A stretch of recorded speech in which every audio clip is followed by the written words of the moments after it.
In the last class, we saw verse number 17 as well as verse number 18. In verse number 17, Krishna emphasizes furthermore about Atma. He is talking about various characters of Atma. He says that Atma, in verse number 17, Krishna says Atma is Sarva Gadaka. It is present everywhere. Since it is present everywhere, and so it has got no limit. And thereby, Lord Krishna says that Atma is neither destructible nor can be destroyed. So this is a powerful statement. So he says that Atma is present everywhere. So now here when we talk about it is present everywhere, we are talking here about the space. When we talked about Nityaha, it is there always. We talked about the time. Sarva Gadaka, it is present everywhere, means we are talking about what? The space. Atma is everywhere, like the space which is present everywhere. We took a simple example in the last class to understand this. The hall as the body and the space as Atma. The hall is in the space and the space is in the hall. Like that, Atma is everywhere. It is there within us also. It is within, it's outside us also. Even if the hall is distracted, the space can't be modified. The space remains the same. So the couple of understanding from here is that one, Atma, since it is present everywhere, it is formless like the space where we can't define a form of the space. Since it has no form, since it has no shape, it cannot be destroyed. It is neither destructible nor can be destroyed. So that's what Lord Krishna said in verse number 17, and he is asking Arjuna, so Arjuna, you fight the war. If you think the Atmas of Bhishmacharya, Dronacharya and others can be killed, please understand, they are present everywhere, so you cannot destroy them. And we also understood that when Lord Krishna says, motivates Arjuna to fight the war, we will understand that one, it is happening in the battlefield, so he is telling Arjuna to fight the war. And two, why should Arjuna fight a war? Swadharma, that is what something we need to understand. The Swadharma of a Kshatriya is to fight a war if it is against Dharma. If the war is adharma, if the war is against Dharma, a Kshatriya, Swadharma is to fight the war and defeat the adharma. So here Lord Krishna says, by telling Arjuna to fight the war, do your Swadharma, don't move away from your Swadharma. So similarly for us also, as we told that Bhagavad Gita is applicable for every individual, what is the war that we are fighting against? Yes, we are fighting a war which is related to our mind. We have worries, we have troubles, we have problems, we have griefs in our life. So it's a war against that. So we have to focus on our Swadharma, whatever it is, and then do that, irrespective of all these distractions or intrusions or disturbances or distractions. We never should shy away or move away from our Swadharma. That is what Lord Krishna means here by asking Arjuna to fight the war. Unfortunately, it has been misconstructed by many people, challenging the God itself. How can a God motivate someone to fight a war and kill everyone? So the understanding is that Swadharma is more important, which Lord Krishna will be emphasizing in chapter number 4 also. So from verse number 17, when we move to verse number 18, he says Atma is Nityaha, Atma is present everywhere, Atma is not destructible, and Atma is Aprameyaha. Atma is ever the subject, never the object. We saw a couple of examples to understand this, very simple common examples. One, we took the gold. Gold is a subject, and when you make it a jewel, we call it as an object. But all that we need to understand is that this jewel still remains a subject. The gold is always a subject, it never becomes an object. Why? Anything that once becomes an object can never become a subject. But in case of gold, when it becomes a jewel, even though we say it is an object, the gold in it remains without any change happening to it. Once you destroy the jewel, once you melt the jewel, you still get back the gold. So gold is there. In the jewel, can you say the gold is not there? It is there. Maybe even though you call that as a jewel, you call that as an object of gold. The gold has never changed any of its characters when it has become the jewel. Why? Because when you melt the jewel, you still get back the gold. And the other very prominent example, simple example we saw is the photograph and the camera. The photograph is taken by the camera, but you never see the camera in the photograph. Because you don't see the camera in the photograph, you can't say that the camera is not there. So the camera always remains the subject, it never becomes an object. So these are the examples we saw. Similarly, Arjuna, Atma remains the subject, it never becomes an object. Your body is an object which can get into modifications, but your Atma is always a subject, it never becomes an object. So that is referred to as aprameyaha. So Arjuna, please fight the war. That is what we saw in verse number 17 and 18 in the last class. Now we will move on to verse number 19, where Krishna further glorifies Atma, makes us to understand that Atma is everything. A beautiful verse which I gave us introduction to the verse in the last class. Verse number 19, people who think Atma is the killer or being killed is an ignorant person. Atma never kills, not being killed. So fantastic. How do we understand this? For this, first we have to understand killing or getting killed is an action. So we have to understand from the root. So let us now get into the very aspect of killing or being killed is called action. So whenever there is an action, there is also going to be a a result coming out of that action. So which we call it as a papa punya.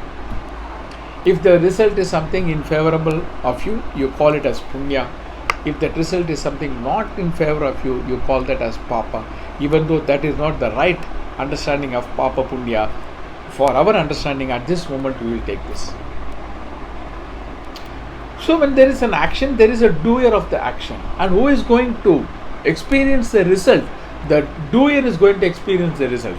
The person who got into action, the doer, who is called as a karta, and the experiencing the result is called the bhokta. The karta is always the bhokta. If that is what we say in English. So what you sow is what you reap. And who is going to reap? The person who sowed. That's a proverb in English. What you sow is what you reap. So the karta always experiences the bhokta. That's all about action. Action means what? For any action has to happen, someone need to be there to do the action. So he is called the karta. And wherever there is an action, there is a result which need to be experienced. Now, Atma is neither the karta nor the bhokta. We will understand this karta bhokta much more in chapter number 4. A very, very important point that we need to understand. Everyone has to understand. But that is where our problem is. This karta and bhokta. That is where the problem is. When I say I did it, then I also need to experience. I become the bhokta, the experiencer of the result of my action. As it is said, when I sow the seed, I also need to reap the benefit, whatever it might be. Lord Krishna says that Atma never gets into any action. Any action. Since it never gets into any action, it is also not going to experience any result coming out of that action. So he says that's what Lord Krishna wants to emphasize here, that Atma is neither a karta nor a bhokta. That means what? Akarta and abhokta. Atma is what? Akarta. It never gets into any action. And abhokta. Thereby, it doesn't experience a result coming out of the action. And what does Krishna says? Anyone who thinks that Atma is the killer or Atma is being killed, this person is an ignorant person. Ignorant of what? Ignorant of that Atma is always an akarta and an abhokta. He is ignorant of this knowledge. Now, as we try to understand that Atma is a pure consciousness, it is neither going to get into any action nor going to get into any result. Whenever you get into an action and there is a result, you are going to become the bhokta. There is a modification happening in you. There is a change happening in you. Yes or no? For example, I keep on eating a lot of these junk foods. What is the result? There is going to be a physical modification happening. There is going to be a change happening in my body. Yes or no? I am going to accumulate more fat. My body is going to become more fat. Yes or no? Maybe I put a big belly. The changes have happened. Someone sees me after 6 months. They say, "Hey, yeah, what happened to you? You were so lean when I saw you 6 months back. But now, what is this? You look so fat. What happened to you? You are very fat." Then you say, in the 6 months I have been eating a lot of junk foods. So action is eating junk food, the karta and the bhokta. What is the experience? The modification, changes that has happened in his body. But we saw earlier, the Atma doesn't undergo any modifications, any changes. Nirvikaraka. When it doesn't go any changes, that means what? It doesn't get into any action. Thereby, it doesn't get into any experience of the benefit out of action. So that we need to understand. Anyone who doesn't understand this is an ignorant person. So Arjuna, please understand this. You can't kill the Atma of Dronacharya or Bhishmacharya, nor it is going to kill anyone. So if you look at yourself as Atma, you are not going to kill anyone. You are not going to kill anyone, because Atma is not going to kill anyone. And if you look all the others in the battlefield as Atma, they are neither going to get killed, because Atma is not going to be killed at all. It's very, very important lesson for us. Because we are identifying ourselves in everything with this body and mind,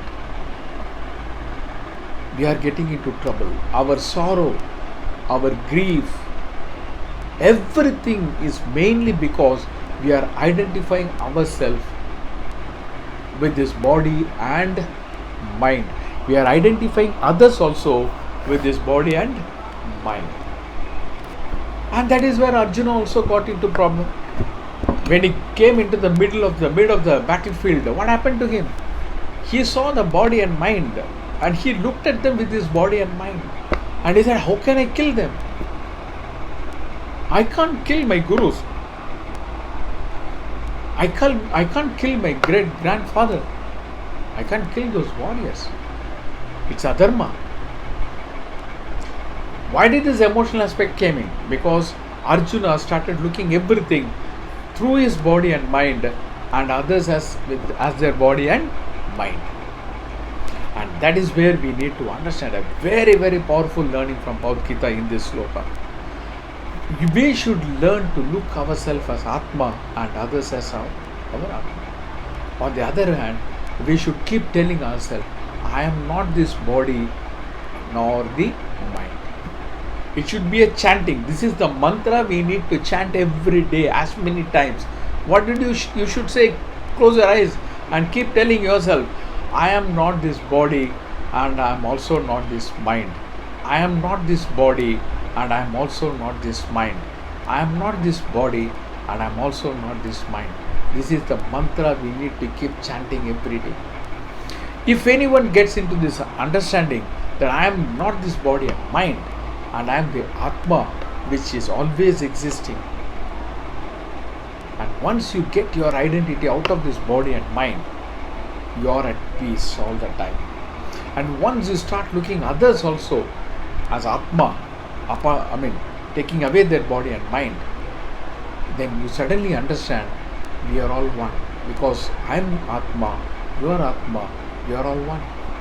There is no difference between you and me. Neither I am a father, you are my son.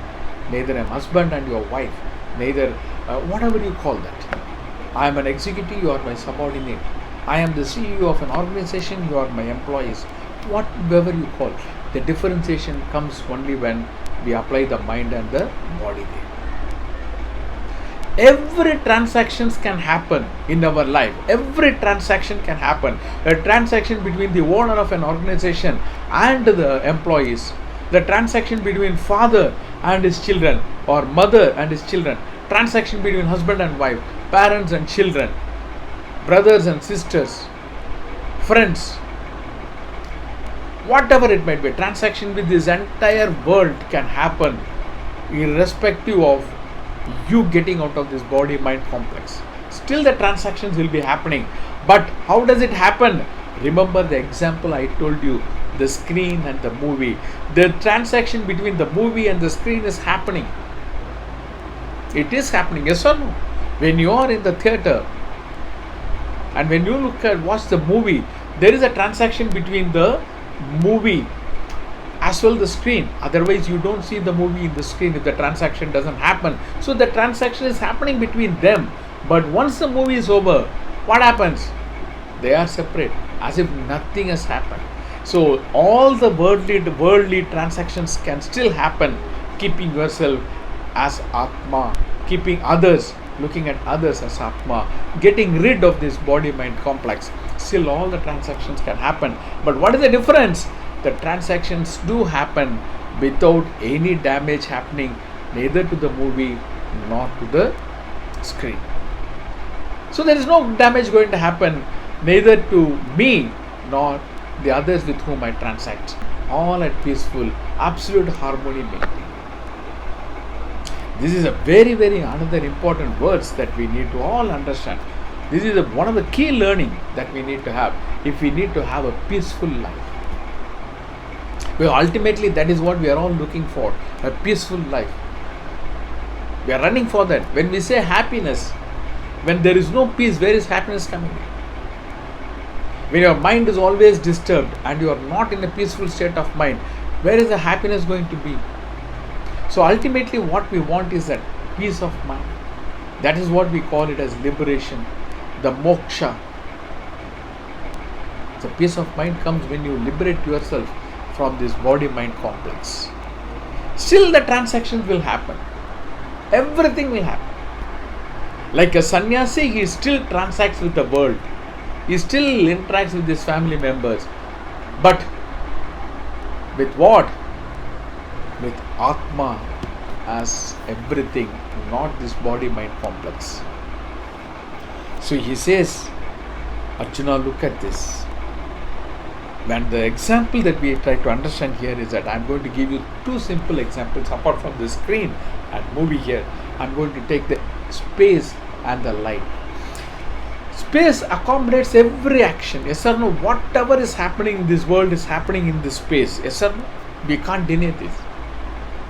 But what may happen? Has anything happened to the space? Has any modifications, changes has become to the space? Has ever space become the part of any of the action? No. When everything vanishes in this earth, let us constrain ourselves to this earth rather than looking into the cosmos. If anything happens to this earth, everything in this earth vanishes. Do you think the space also gets vanished? You dirty the home, But the space, does it get dirty? No, your home is getting dirty. The floor is getting dirty.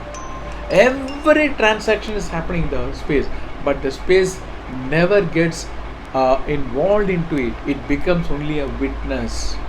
Similarly, the light, all the transactions takes place in the light, but light is never a participant.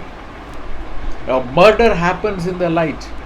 A robbery happens in the light. But the light is present there. The space is present there. But do they become a part of all those things? No. When the person is murdered, the blood splashes. Does the light become red in color? So it's very, very important. And when you become in that stage, the Bhokta is who is responsible for the rebirth. When you get liberated from all those things, when you get this jnana, this knowledge of Atma, when you get liberated from all these worldly sorrows and bindings, then the rebirth doesn't happen, because the rebirth is a result of your action. Rebirth is what? It's a result of your action. It comes with all your papa punyas, the prarabdha karmas from your sanchita and agami karmas. We will see this later. What is it? Sanchita, prarabdha, agami, all these things. So the rebirth doesn't happen. Your body has to experience, only your body experiences the result out of action. Yes or no? Sorrow is experienced by the mind. Pain is experienced by the body. So as long as you think that you are into action, the karta, you are always going to remain as a bhokta. You are going to take the life again and again and again to experience all those things, because you need the body and the mind to experience. But once you get into the knowledge of Atma, that I am that Atma, now the question can be, sir, can I do anything and everything that thinking that I am the Atma? No. When you get the real knowledge about the Atma, you will not be doing anything or everything. Your actions will be very, very limited. Very, very limited. And nothing sticks to you. Because anything that sticks to you, you need to experience it. You need to experience that. Atma is akarta, abhokta. It's only our body and mind involved in all the actions. But when you move away from your body-mind complex to the Atma, then the actions of your body-mind complex gets very much limited. Very much limited. That is absolutely necessary. You will be at peace of mind. Like I'm telling you, the light, the space, or the movie and the screen. Remember this example. All transactions happens, but neither is disturbed, destroyed, modified. That's what we are looking into. So that's what in verse number Lord Krishna is trying to say, that he wants to establish that Atma is akarta and abhokta. If you know this, Arjuna, now you can fight the war. Now you fight the war. The transaction is happening only between the physical body and mind with others. That anyhow going to perish, Arjuna. Even if you don't kill them, they are going to be dying one day or the other day, including you. That's going to happen only for the body-mind complex, not for your Atma. So understand this. And this is your Swadharma. So do it. So look at everyone as Atma. And since it is your Swadharma, fight the war.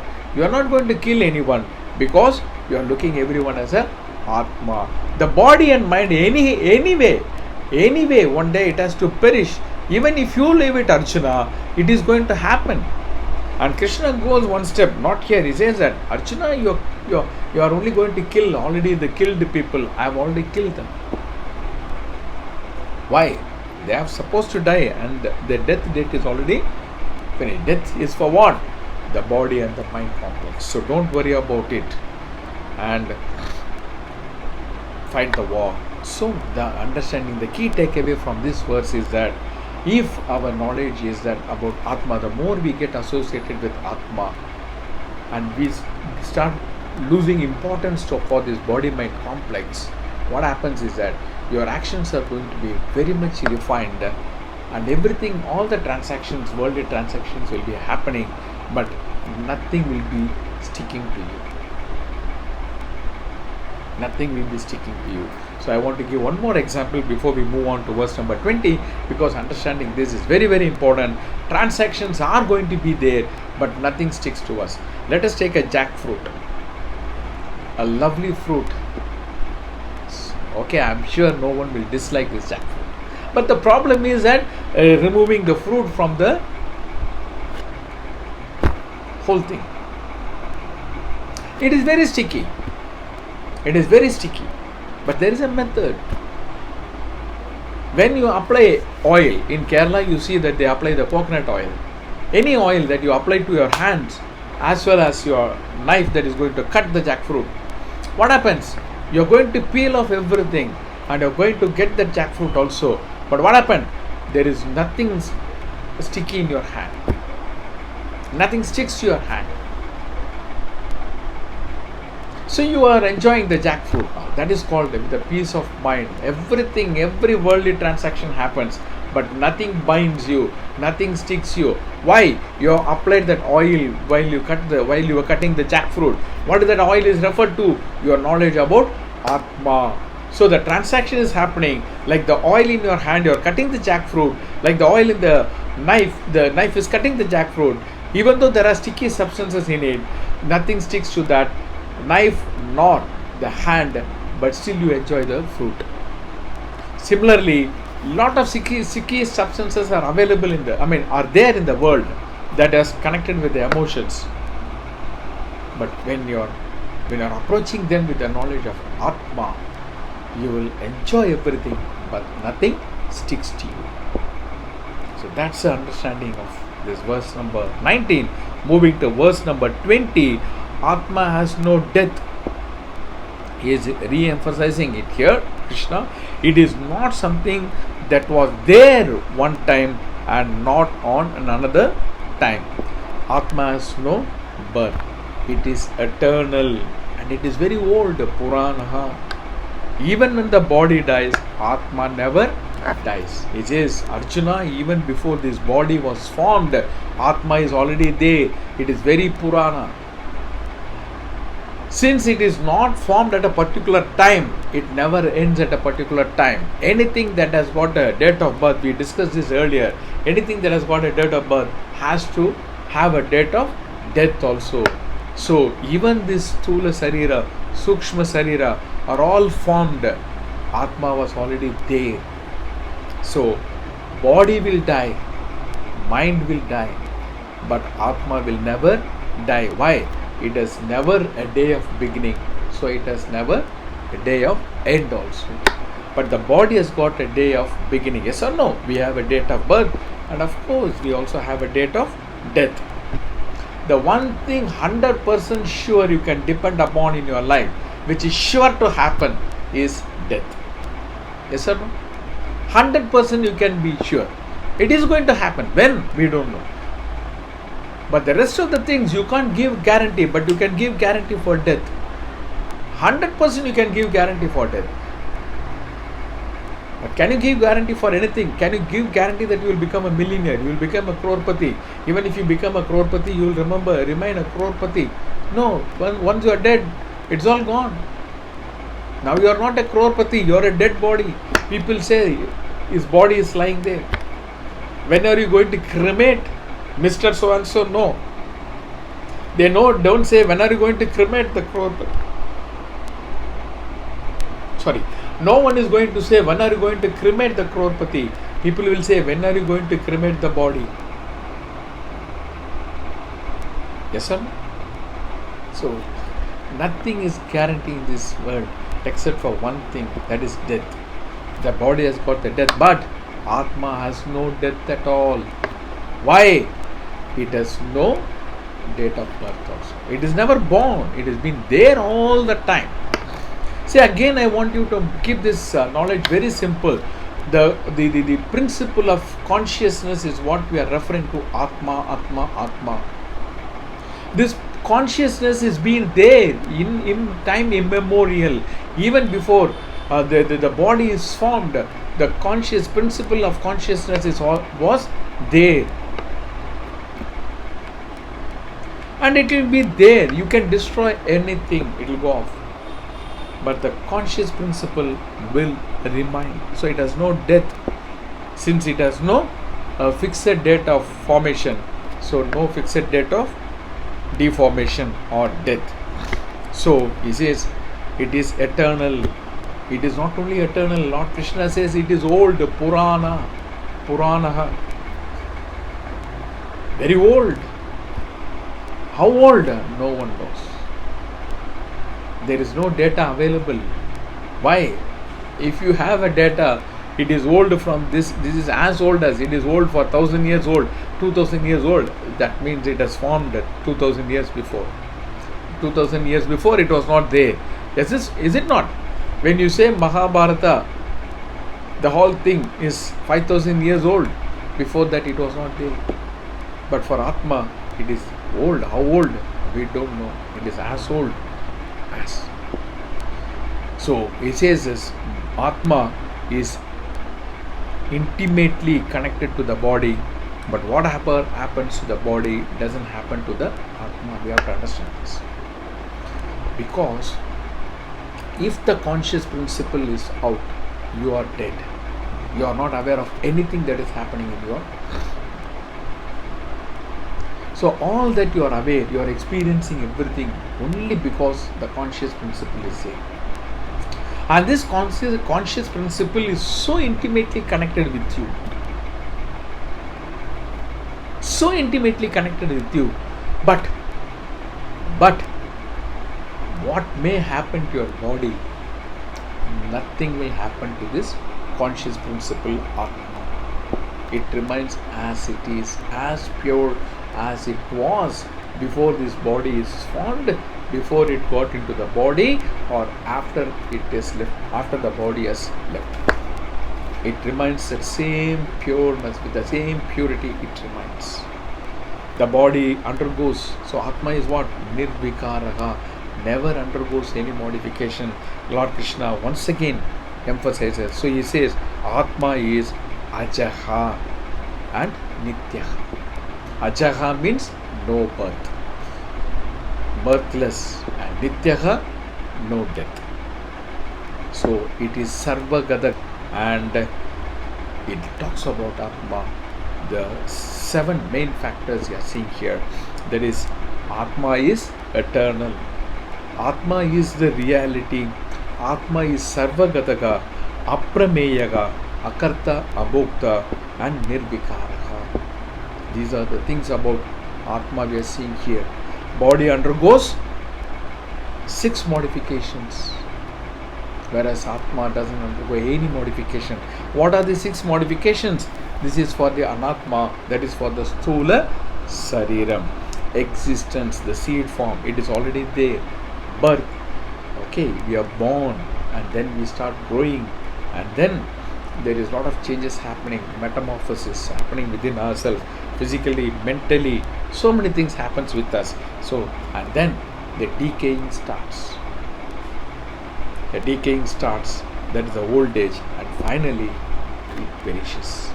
These are the 6 modifications that happens in the body: existence, birth, growing, change or metamorphosis, decaying or old age, and then perishing or death. But nothing happens to Atma. Atma is Nirvikaraha. So if someone is abusing you, all you have to remember what? He is abusing only this physical body, which is not eternal, which is going to keep on changing. This body is going to die. This body has no meaning. Even though it is responsible for all the karmas that I am doing, I need a body for the worldly transaction. It is having its own limitation. It is only for the worldly transaction, nothing more important with this body. So if someone is abusing you, if you have this attitude of looking at it, okay, this man is abusing my body, this man is abusing my mind, which is always modifying thing. But I am the Atma. Nothing will happen to Atma. If this thought comes, even if someone abuses, you will be at rest.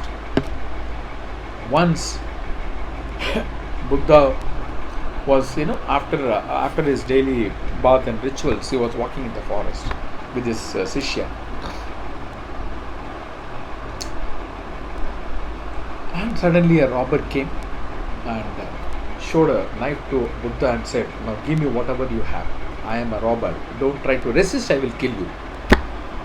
Buddha, with a simple smile on his face, he said, "I have only this small vessel, the Bhiksha Patra. You can take it." The thief was very angry. Very angry. He expected something from him, but he was getting only something absolutely useless for him, no value at all. So he became so angry, he spit on Buddha's face and went away. So his Pradhana Sishya was upset. Ananda, he was upset. He asked, "Guruji, what is this? He has spit on your face. You didn't do anything." Buddha never gave any answer. He wiped off those things, saliva from his face, and started walking. The next day, again, when Buddha completed his rituals, bathing and other daily rituals, morning rituals, and he was walking down the path, the thief was running towards him.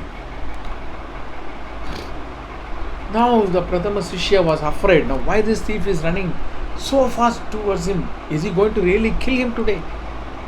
But the thief came close to Buddha and fell on his feet. He was holding Buddha's feet and he was crying. He was asking for pardoning. He says, "I was not aware you are the Lord Buddha. I did something, a grave mistake yesterday. So you should forgive me. Otherwise my soul will not rest in peace. Oh Buddha, please forgive me." Buddha simply released his feet from his hold and started walking. Now his Sishya said, "What is this? He came and asked you for forgiveness, but you never forgave him.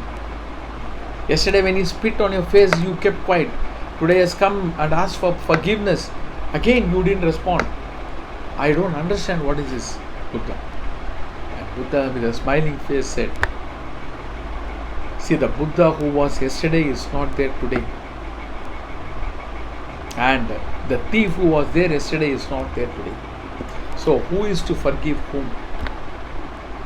What a wonderful statement, my dear friends. What a wonderful, powerful statement. Every time the modification is keeping on happening for our body and mind. And we still keep thinking this is permanent, this is everything. That which keeps on changing, how can I hold on to it? And holding on to it is going to give me more trouble. And that's a strong message from Lord Buddha. Yesterday Buddha is not here today because so much of modifications have happened. But what is the thief looking at Buddha as? This body and mind. But that body and mind has undergone so many modifications. And so that body and mind of Buddha is not here today.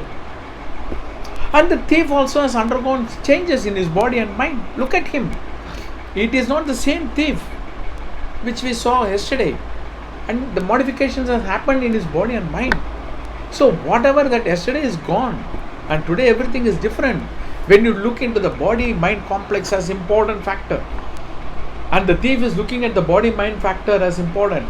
And so neither that Buddha is here today, nor the thief is here, the same thief is here today. So who is to forgive whom?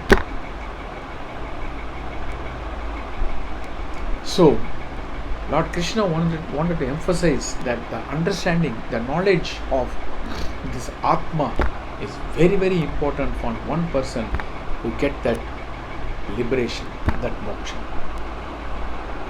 So the body undergoes all the modifications, but Atma never undergoes. Body is born and dead. Atma is neither born nor dead. Body is working in a limited space, but Atma is present everywhere. Body undergoes so much of modifications. Atma never undergoes any modification. Body does all the actions and experience a result out of action, but Atma is never into any action, thereby never experiences any results of action. Akarta Bhokta. So these are the points that we need to understand here in verse number 20. So with this understanding of the verse number 20, we will finish this class and we will start the next class from verse number 21. Om Purnamada Purnamidam Purnat Purnamudachyate Purnasya Purnamaya Purnameva Vasishyate. Om Shanti Shanti Shanti.